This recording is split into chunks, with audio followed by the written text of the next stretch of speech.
16 ఫిబ్రవరి 2025 ప్రాతః మురళి.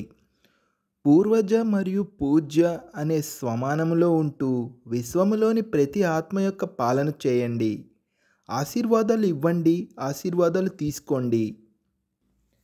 నలువైపులా ఉన్న విశ్వము యొక్క పూర్వజ మరియు పూజ్యాత్మలకు సదా దాతగా అయి సర్వులకు ఆశీర్వాదాలనిచ్చే మహాదాని ఆత్మలకు సదా దృఢత ద్వారా స్వపరివర్తనతో సర్వులను పరివర్తన చేసే విశ్వ పరివర్తక ఆత్మలకు సదా లైట్ హౌస్గా అయ్యి సర్వాత్మలకు లైట్ని ఇచ్చే సమీప ఆత్మలకు బాబ్దాదా యొక్క ప్రియస్మృతులు మరియు హృదయం యొక్క ఆశీర్వాదాలు సైతముగా నమస్తే.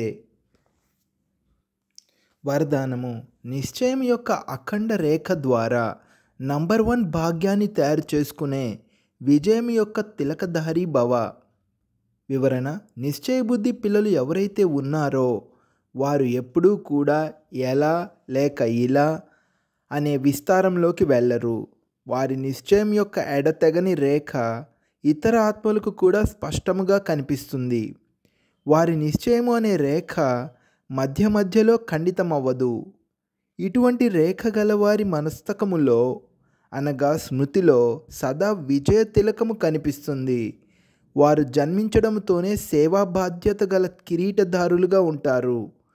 సదా జ్ఞానరత్నాలతో ఆడుకునే వారిగా ఉంటారు. సదా స్మృతి మరియు సంతోషము అనే ఊయలలో ఊగుతూ జీవితాన్ని గడిపేవారిగా ఉంటారు. ఇదే నంబర్ 1 భాగ్యరేఖ. స్లోగన్: బుద్ధి రూపీ కంప్యూటర్లో ఫుల్ స్టాప్ గుర్తు రావడము అనగా ప్రసన్న చిత్తులుగా ఉండడము. అవ్యక్త సూచనలు: ఏకాంత ప్రియులుగా అవ్వండి. ఏకతను మరియు ఏకాగ్రతను అలవర్చుకోండి.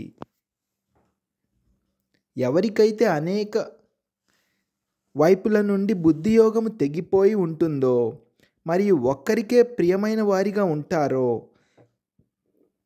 వారే ఏకాంత ప్రియులు. వారు ఒక్కరికే ప్రియమైన వారిగా ఉన్న కారణముగా ఒక్కరి స్మృతిలో ఉండగలుగుతారు. అనేకులకు ప్రియముగా ఉన్న కారణముగా ఒక్కరి స్మృతిలో ఉండలేరు. అనేక వైపుల నుండి బుద్ధియోగము తెగిపోయి ఉండాలి. ఒక్కవైపే జోడించబడి ఉండాలి.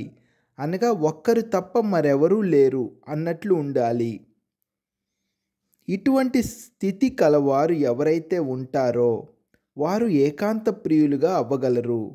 ఓం శాంతి.